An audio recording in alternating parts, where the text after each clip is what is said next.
Hello, everyone. Hope you're all doing well. I'm off today. Worked 17 days straight, so time to relax. Extremely busy in the event business, but I want to talk about the Mandela Effect. My wife just walked out of the office, and she's definitely on the list of Mandela Effect deniers. She just said right now that the Mandela Effect is insignificant. It doesn't matter even if there had been any changes to anything, and she doesn't think that anything's changed, or she can't verify it.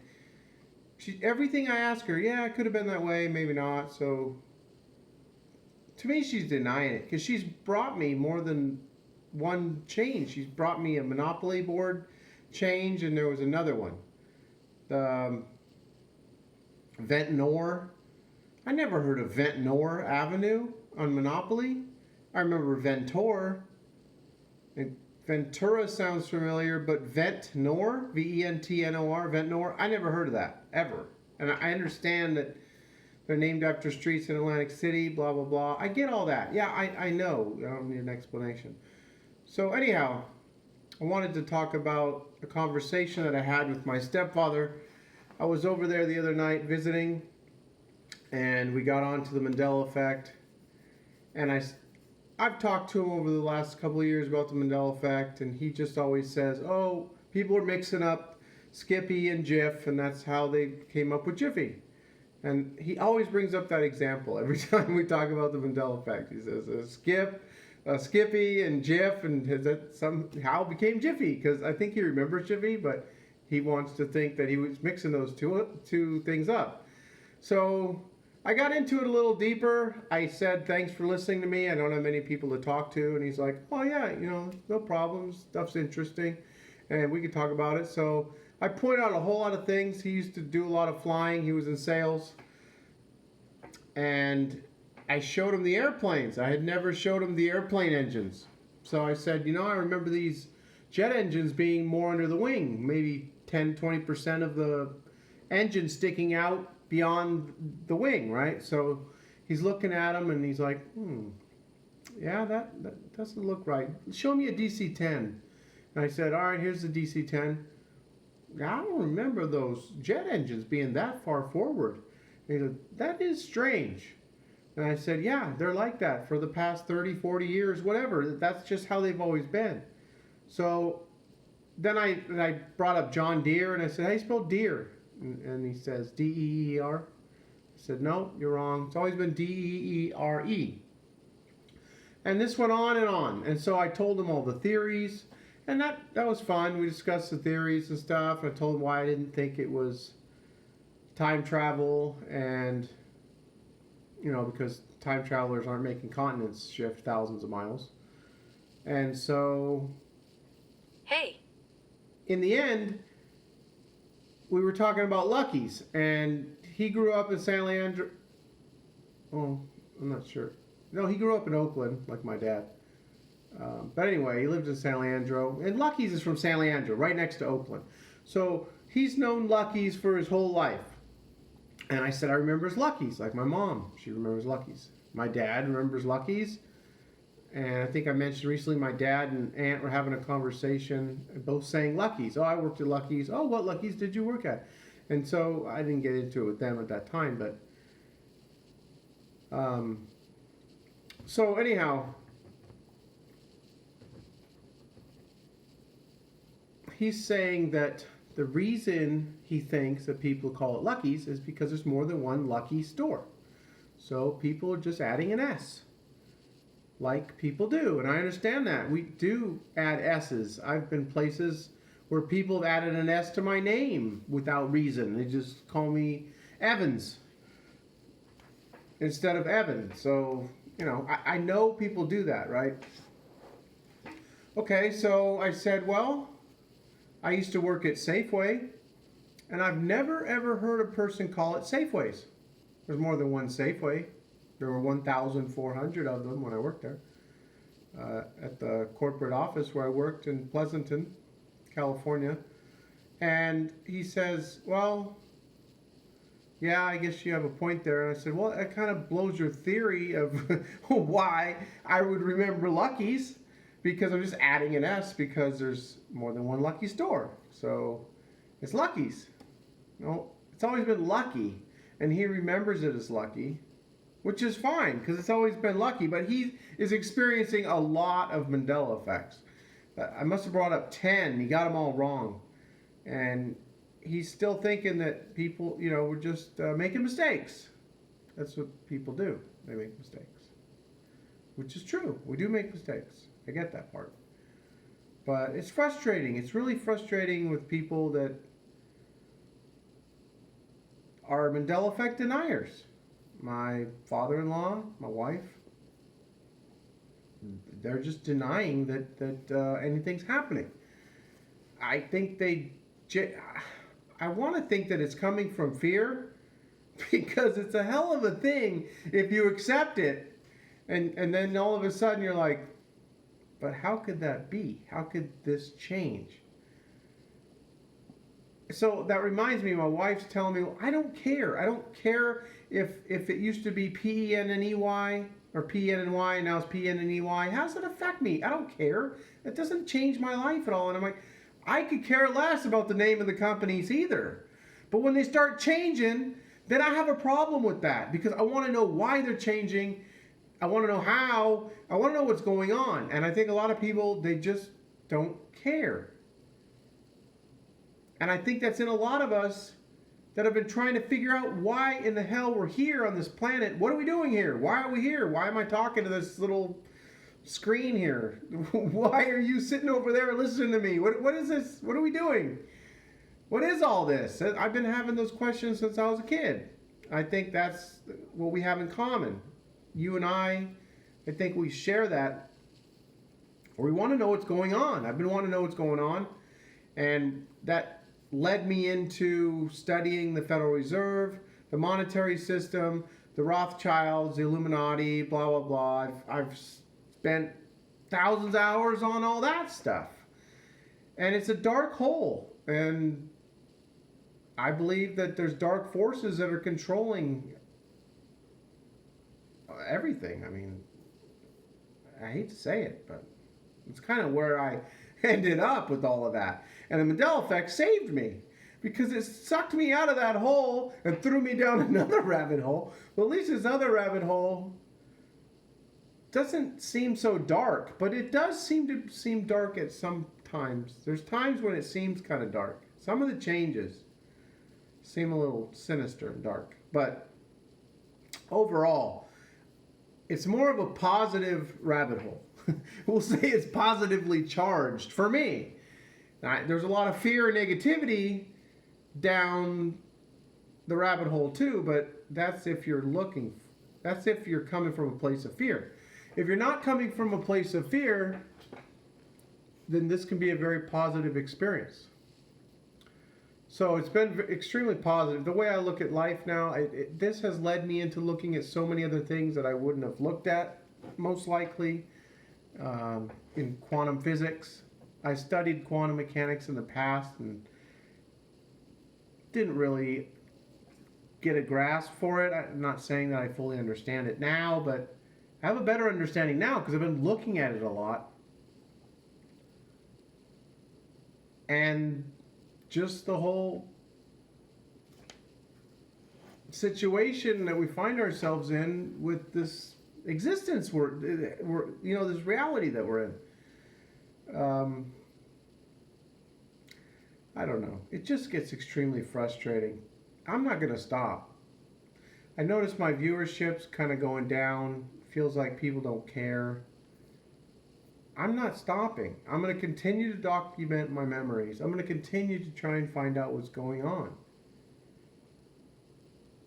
This didn't just all occur for no reason. I was expecting a shift in human consciousness since 2011.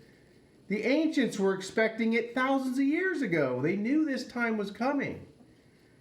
And so I think we're in for incredible times. I mean, this is just not going to end. There'll be more people waking up, and that's something I wanted to ask everyone. Maybe I'll do a separate video on that. I wanted to ask you if you feel like you've had a spiritual awakening, if you're in a spiritual awakening. I think that this is connected. Those who see the Mandela Effect in a huge way, I think it's part of their spiritual awakening. I started questioning stuff long ago, and I was seeing 9/11 all the time. And since the Mandela Effect, I started seeing 11/11 all the time. And a few days ago here recently, I was kind of down and negative, and I knew, I'm more conscious now of my feelings and emotions and stuff. I'm like, come on, you got to get out of this. You're choosing this. You're creating what you're doing. You're doing this, and it's not always easy. I'm consciously thinking about that all the time, but it's not always easy to pull yourself out. So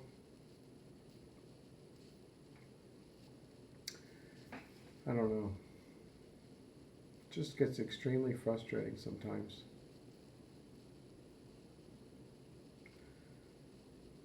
So we have to create the reality that we want in a positive way.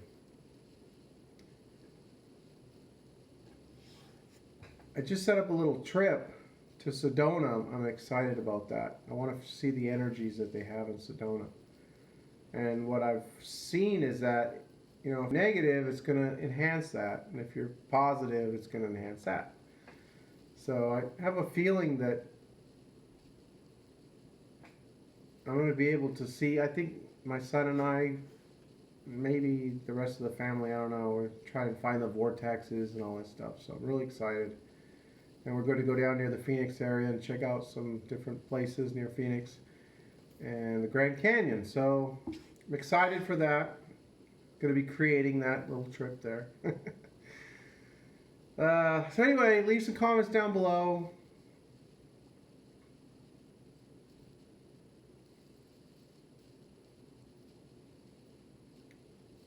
I really wish that I could connect in a different way than this, but this is what we have. I'm thankful for this, that I at least have this, the comments, and extremely helpful. Everyone watching this, if you've been with me during this journey the past couple of years, you've helped me more than you know. And I'm aware that these videos have been helpful to you, because a lot of us, our family, they don't understand what we're talking about. They say, oh, you just aren't remembering that correctly. Yeah, if it was one isolated thing, I guess you could say I'm not remembering that. But when in 2015 and 16, a lot of us just got slammed with hundreds of things, and all of a sudden, oh, you're just not remembering those things anymore. I mean, come on. If you're in it, you know it.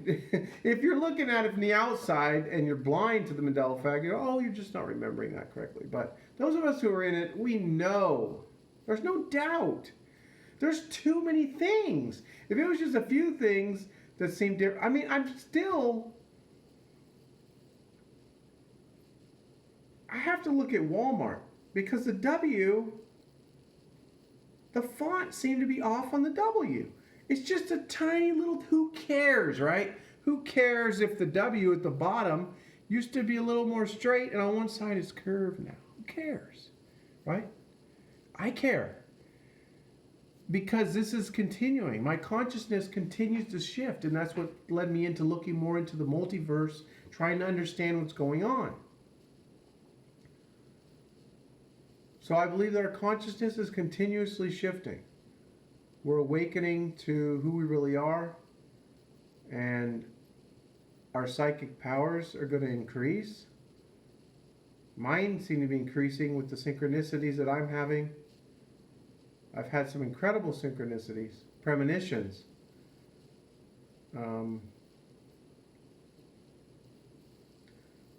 I think all of those things are going to be heightened as we're moving forward. The ancients knew that we were going to be in a certain part of the galaxy that has a certain energy.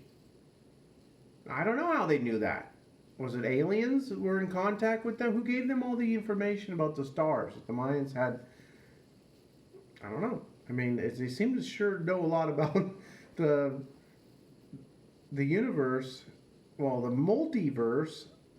There's ancient Indian languages. There's some languages, I think the Ayamara in Peru, their word for universe is multiverse.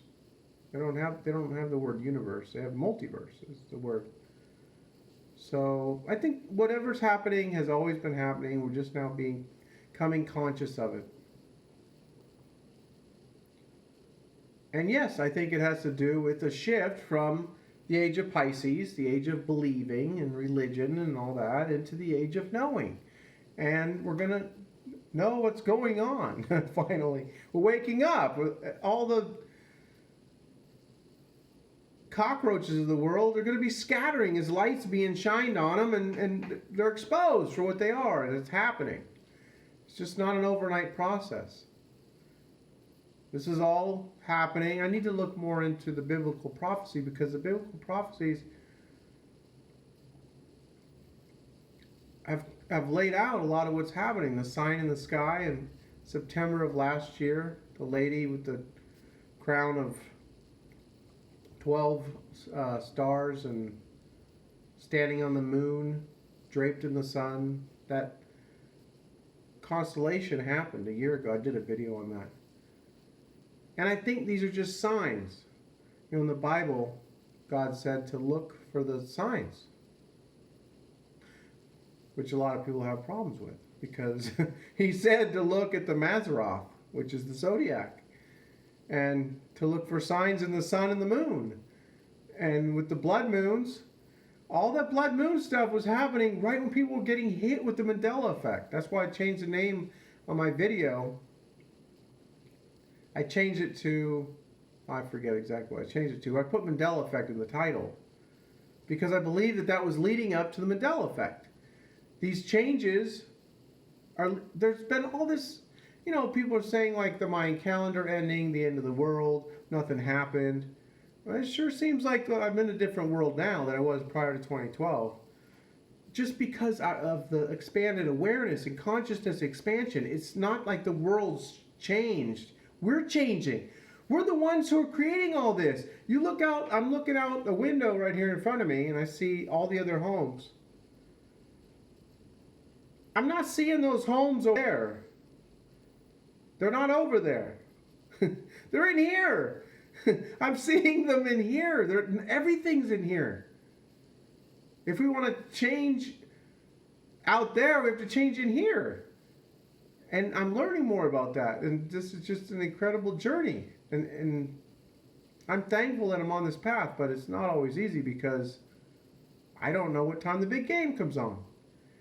I could give a shit about the big game. I don't care. I don't care about watching grown men throw a ball around. There's no interest anymore in that. And people get offended. And I said, well, sorry, if that's your entertainment, that's fine. I have entertainment. I play some little games sometimes or research the Mandela Effect. I don't do a lot of entertainment, everybody. I'm pretty much work and try and spend time with the family and work. That's it. But I'm cool with that because I'm passionate about this work. And my other work takes me all around and I'm fine. I used to be stuck in a cubicle. I like going all around. My work is extremely demanding and, physically demanding sometimes, but that's okay. I like going all around. I don't want to be in a cubicle. I don't want to be stuck in a cubicle anymore. I'm done with that. So whatever I'm going to do, I have to be able to be out and about. Well, I guess I rambled long enough. I have a couple videos I want to make. One, I think, that's going to surprise a lot of people. Maybe both of them. One, people have done some, this has been mentioned. The other one, no one's ever mentioned it. So we'll see if I can do those today on my day off.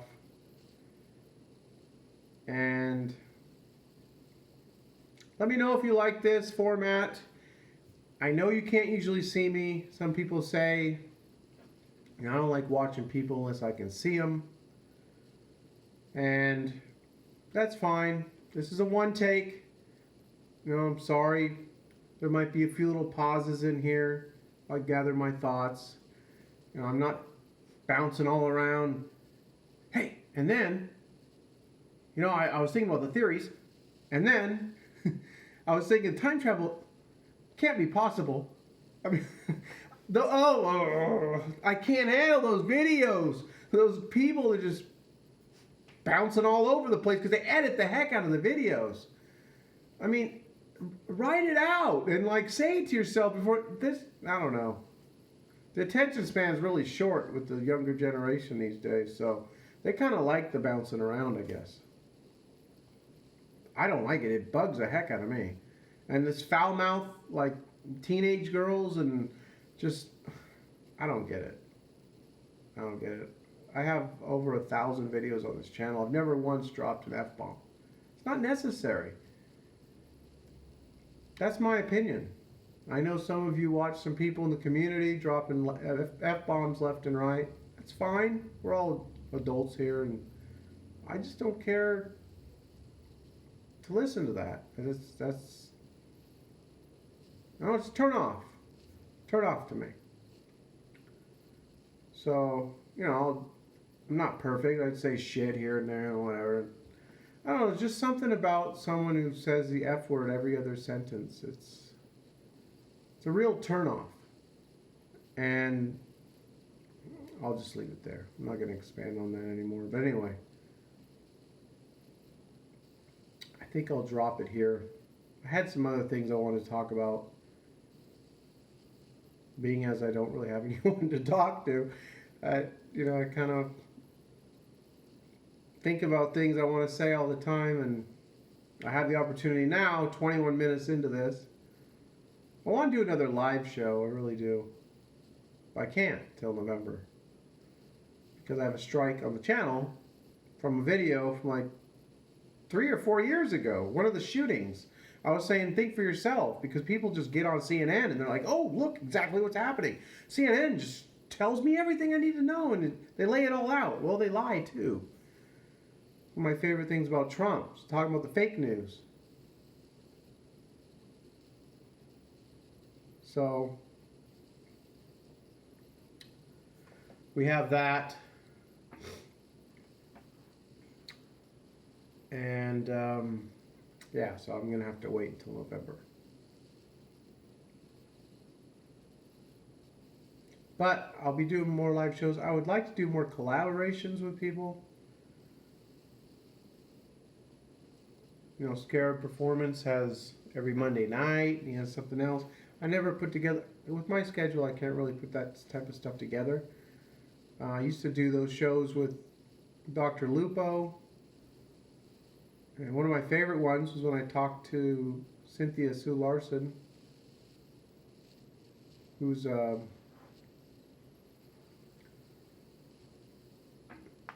physics major from Berkeley. Oh, she's a quantum physicist? Or a physicist? No, I think she studied quantum physics in Berkeley, which isn't too far away from here. But she was really interesting to talk to because she's been talking about reality shifts for 25 years. She wrote books on them a long time ago. So this has been happening. This has been happening for a really long time. And just waking up to it. It's not something that just happened. And I don't think it's someone sitting at a quantum computer is changing shit. Because that, I guess it's possible. I'm not going to say it's not possible. You get some of these people saying that, they know what's going on, and they don't know shit. Most people have no idea what's really going on. I think it's a consciousness shift. That's my opinion. Let me know what your leading theory is down below.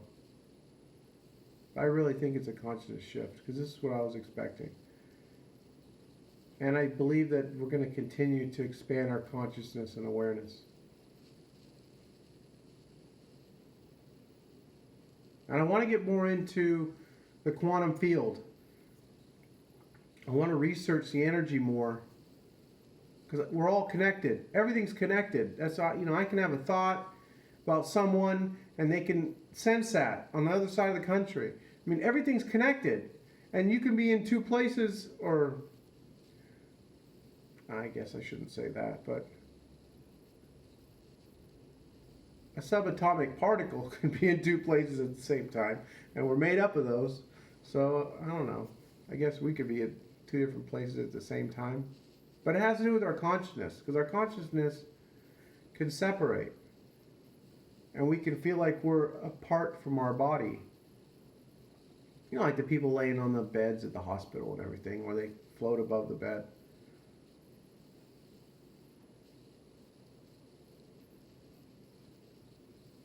I've died twice in dreams. And both times, there was a separation and a pull into darkness. And I remember thinking, oh, this is what it feels like when you die, because I died.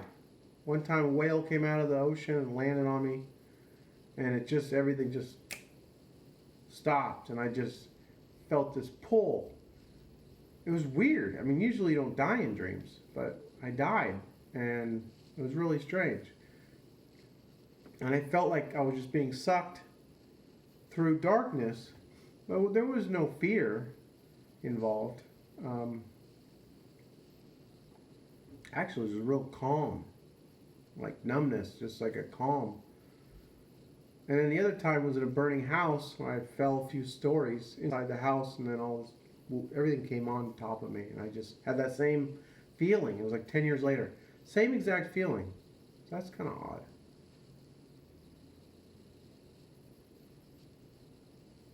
But I think that whether you go back to the source or whatever happens with your consciousness,